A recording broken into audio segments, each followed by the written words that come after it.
Bonjour, alors j'ai le plaisir de faire cette conférence en français et d'avoir traduit toutes les slides en français. J'espère que vous apprécierez. Peut-être l'objectif de ma conférence est de pouvoir vous montrer dans un exemple très spécifique d'application et d'utilisation du béton comment la digitalisation peut être utilisée. Russell a présenté dans un des projets le potentiel par projection de béton. Vous avez vu ce projet de Hilo, à quel point il est extrêmement fin. Tobias a montré à quel point on peut gagner de la productivité dans les processus de fabrication. Et avec Mobot est en fait une start-up que j'ai fondée en 2018. Le but est d'explorer comment est-ce qu'on peut utiliser la projection de béton et comment est-ce qu'on peut numériser ça et utiliser ça dans le domaine de la construction.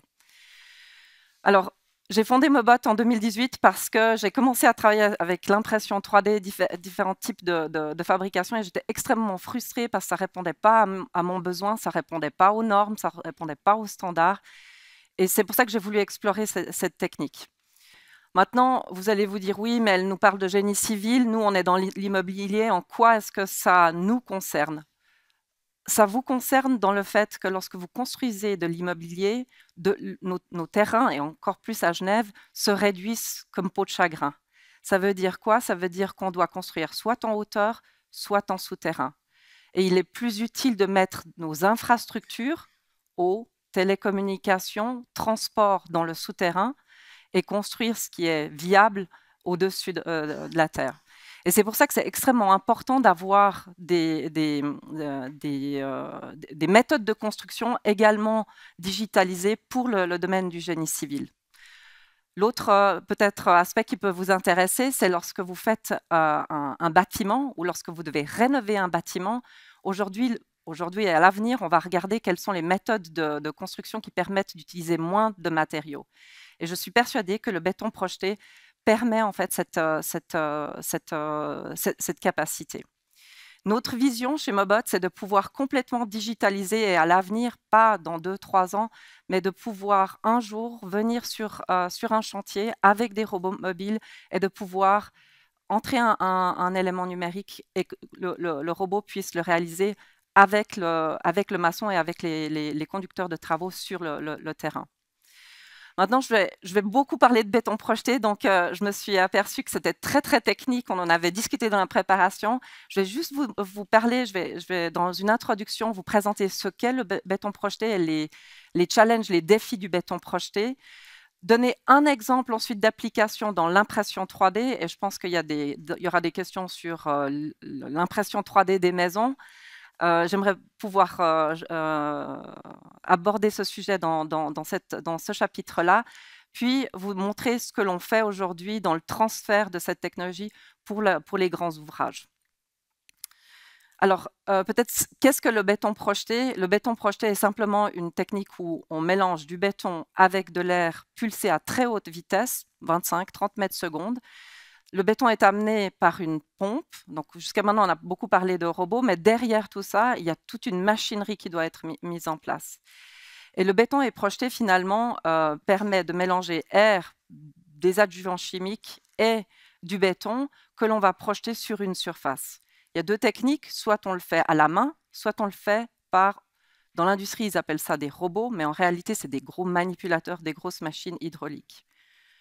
Donc, quel cadre est-ce que l'on utilise le béton projeté? Aujourd'hui, il est utilisé dans le monde entier, mais j'ai pris des exemples locaux et de l'étranger. Vous voyez une entreprise locale qui fait de l'étanchéité. Le béton projeté est très, très bon pour étancher les infrastructures, mais également ici sur la plaine de Plainpalais, pour réaliser des éléments architecturaux, skateparks et autres. Et puis finalement, j'aimerais vous rendre attentif sur la réparation et le potentiel de cette technique sur la réparation. Parce qu'aujourd'hui, on développe la digitalisation pour construire des nouveaux éléments en béton projeté, mais à l'avenir, je suis persuadée que la réparation, que ce soit des immeubles, des parkings, des ponts, aujourd'hui, elle est déjà utilisée par le béton projeté et on peut également amener de la plus-value là-dedans. Et vous voyez, c'est une technique extrêmement manuelle aujourd'hui. Même si lorsqu'on projette, la surface doit être lissée, aujourd'hui malheureusement elle est lissée lorsqu'on a plusieurs centaines de mètres carrés, elle est encore lissée à la main. Alors les avantages du béton projeté, c'est la fabrication sans coffrage. C'est une technique qui existe depuis une centaine d'années, mais depuis 35 ans n'a pas vraiment évolué. C'est un béton extrêmement étanche, avec une très haute densité, si le processus de mélange entre l'air, le béton et l'accélérateur est bien utilisé et bien contrôlé. Il peut être utilisé en très grande hauteur parce qu'il peut être pompé, donc c'est pour ça qu'on l'utilise dans le cadre de la réparation. Et comme vous avez vu dans le projet de ILO, il peut avoir des épaisseurs extrêmement variables, allant de 2 cm à plusieurs centimètres, 15, 20, mais parfois on fait 40 à 50 cm de béton. C'est donc une technique extrêmement versatile. Par contre, il y a pas mal de désavantages. Alors les défis du béton projeté, c'est la gestion des déchets. Aujourd'hui, lorsque vous faites une paroi cloutée, lorsque vous devez stabiliser votre terrain ou lorsque vous faites un tunnel, un exemple, 100 000 mètres, lorsque le maître d'ouvrage planifie 100 000 mètres cubes de béton, il planifie 30 000 mètres cubes de déchets. 30 000 mètres cubes de déchets. Vous imaginez la quantité de camions que ça fait aller-retour. Et le pire dans tout ça, c'est lorsqu'on crée ce déchet, le déchet est créé par le rebond, c'est-à-dire le béton qui va rebondir de la surface. On crée une organisation de logistique de déchets. Ce déchet doit être évacué et ensuite mis en décharge. Mis en décharge, ça veut dire payer une seconde fois. Donc ça, c'est un énorme défi pour le béton projeté. Le deuxième défi, c'est le manque de visibilité. C'est une technique extrêmement poussiéreuse et où beaucoup de main-d'œuvre, enfin, même si on utilise des machines, finalement, on est dépendant de l'opérateur, du savoir-faire de l'opérateur. Sur cette slide, vous voyez en fait l'opérateur qui s'essuie même le visage parce qu'il ne voit pas ce qu'il fait. Et c'est extrêmement, finalement, les entreprises sont dépendantes du savoir-faire de ces personnes-là et n'ont pas ou très peu de contrôle là-dessus. Mais aussi, il y a des questions de sécurité et santé au travail, parce qu'évidemment, dans ce genre de conditions, il est de plus en plus difficile aujourd'hui de trouver des personnes qui veulent faire ce genre de job. Et puis, un dernier défi, c'est la gestion des problèmes. Alors, je pense que c'est très, très courant pour toute la construction, mais là, il y a en plus la gestion des problèmes parce qu'on travaille avec la géologie, avec le souterrain, multi-acteurs parce qu'on utilise du béton, des adjuvants chimiques et des machines. Et finalement, sur des projets d'envergure, de grande envergure, typiquement des tunnels, 1 semaine de délai, ce n'est pas un coût direct finalement d'utilisation du matériau qui coûte, mais c'est 1 semaine peut coûter 1 million pour l'entreprise en immobilisation des ressources. Alors avec Mobot, on a décidé de digitaliser cette technique et d'utiliser, de contrôler le processus de fabrication du béton projeté. Et vous avez vu, la digitalisation, ça va de la robotique à la donnée au capteur. Et ce que l'on a développé, l'expertise qu'on a développée, en fait, c'est l'expertise de 6 types de compétences qu'on a dû intégrer. D'un côté, la robotique, la planification des trajectoires de robots, comme vous avez vu, comme Tobias a montré, l'utilisation de données. Pourquoi? Parce que le robot a besoin d'un retour par des capteurs et de pouvoir... le système doit pouvoir réagir en temps réel au feedback et aux données qu'il reçoit. Et il ne faut pas oublier que le béton, c'est un élément vivant. C'est un matériau vivant. Une brique, du bois, lorsqu'on le met en place, ne travaille pas. Le bois va travailler après coup, mais au moment de sa mise en place, il ne travaille pas. Alors que le béton, c'est comme de la cuisine. Vous pouvez avoir la même recette de cake. Si elle n'est pas réalisée de la bonne manière, la qualité du béton, la viscosité, sa fluidité, sa qualité va être complètement différente. Donc, on doit avoir un retour sur le matériau. Et finalement, on parle aussi d'aérodynamique. Lorsqu'on projette du béton, on utilise de l'air. Et il faut pouvoir maîtriser cette aérodynamique en fait, de la buse de projection. On crée énormément de données Et qu'est-ce qu'on fait avec ces données? Il faut pouvoir développer des algorithmes qui vont nous permettre de contrôler en temps réel, en ce qu'on appelle des closed loops, le processus de béton projeté. Alors, qu'est-ce qu'on en a fait aujourd'hui? Une des premières applications qu'on a développées, c'est l'impression 3D. Et on a développé cette application pour un type d'éléments qui m'était bien familier, qui sont des regards. Pourquoi des regards? Parce que ça permet d'avoir une unité économique avec un coût par mètre cube ou un coût par élément qui est extrêmement bas. Et ce qu'on a d'abord développé chez Mobot, c'est de dire, on prend la technologie du béton projeté qui est utilisée dans les tunnels, on la scale à plus petite échelle, on la contrôle de manière à pouvoir passer d'un modèle digital numérique que l'utilisateur ou le conducteur de travaux peut même faire sur sa tablette. Il conçoit son élément, l'élément numérique est envoyé au robot qui lit les instructions et qui va projeter, réaliser l'élément qui est ici sur la droite. Et tout ça en moins de 24 heures. La réalisation d'une de ces pièces, aujourd'hui, elle nous prend, ça dépend de la taille, entre 20 minutes et 1 heure. Mais le défi n'est pas le temps de réalisation, le défi, c'est de pouvoir changer la chaîne de valeur et de pouvoir le livrer le plus rapidement possible sur le chantier. Et c'est ça que l'on a développé chez Mobot, c'est de pouvoir passer d'un modèle numérique, digital, à des éléments livrés sur chantier extrêmement rapidement.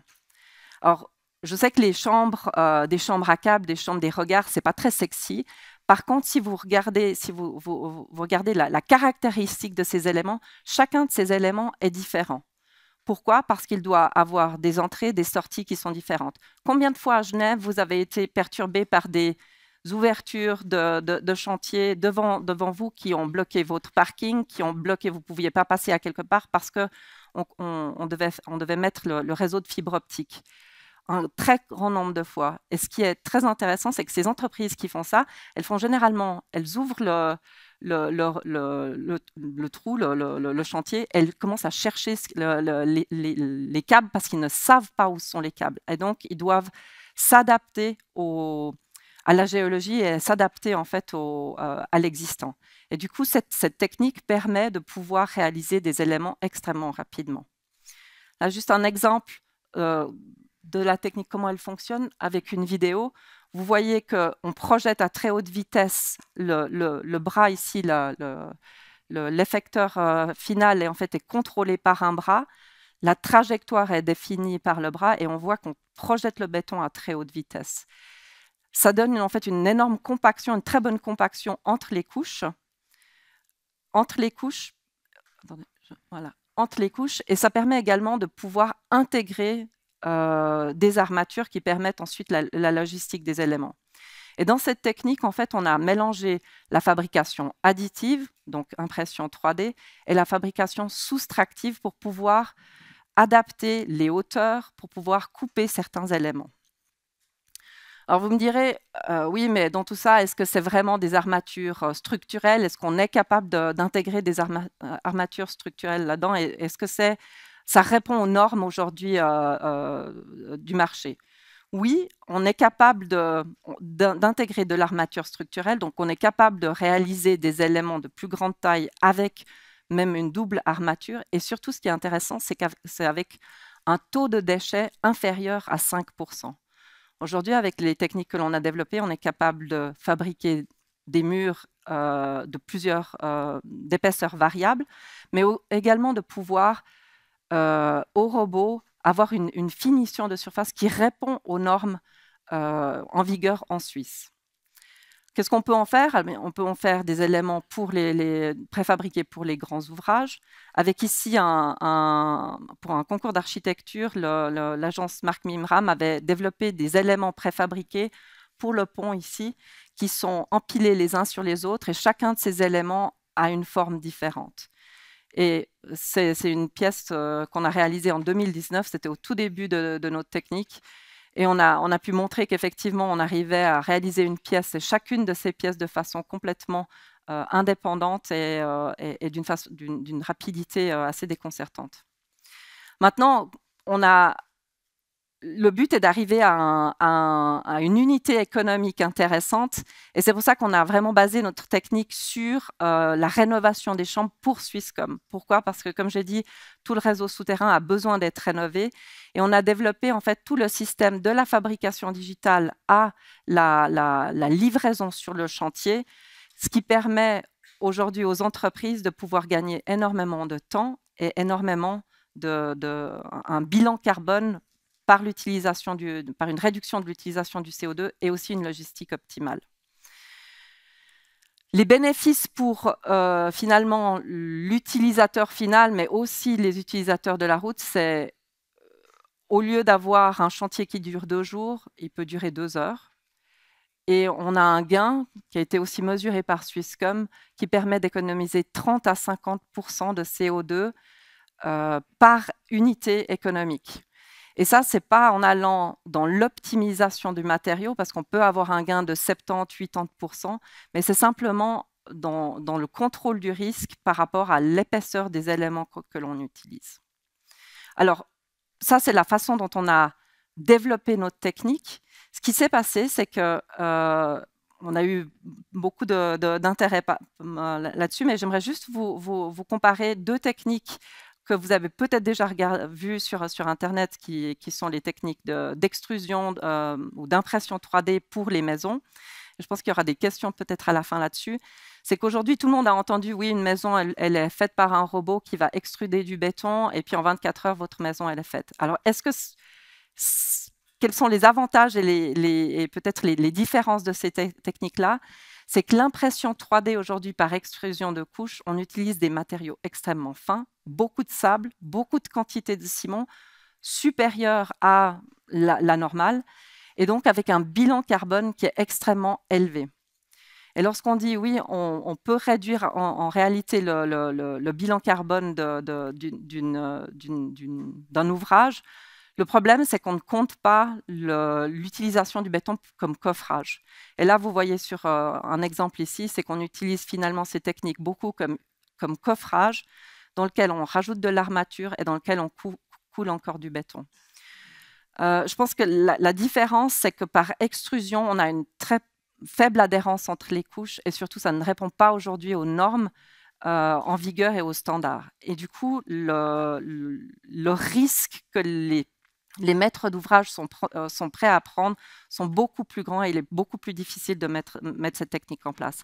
Alors que la projection est connue par les ingénieurs civils, ils savent comment calculer les structures, ils peuvent intégrer les armatures et finalement, ça revient en termes de performance mécanique à de la même chose que de la préfabrication. Alors, aujourd'hui, est-ce qu'on continue à faire ça et qu'est-ce qu'on a fait avec cette technique? On a voulu maintenant aller plus loin dans l'application et au lieu de gagner sur quelques chambres, de pouvoir travailler sur des ouvrages de plus grande envergure et on a développé notre portefeuille de produits et de services pour répondre aux souterrains et notamment à la construction de grands ouvrages type tunnel, type gare, type une centrale hydroélectrique dans laquelle on a besoin de beaucoup de structures souterraines.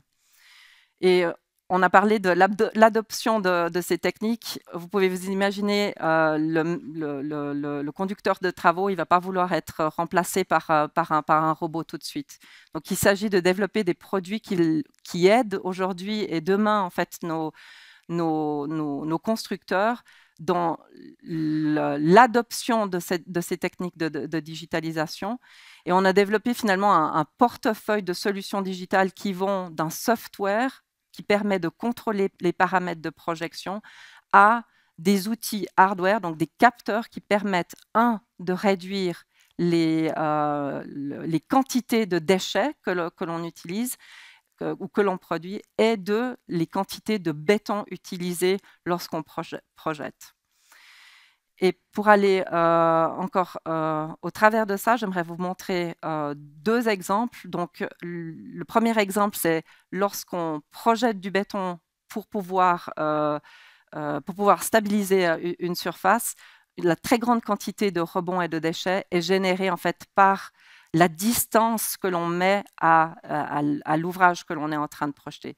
Et là, on a développé un capteur qui nous permet d'indiquer au projeteur en temps réel ce qu'il est en train de faire, si c'est bien ou pas bien, simplement par un capteur qui mesure la distance et qui lui fait un retour avec une lumière. Donc un outil relativement simple, mais qui va utiliser et générer beaucoup de données, mais qui va pouvoir permettre de former les nouvelles personnes et de rendre cette technique finalement plus facile d'accès pour les opérateurs futurs et la formation.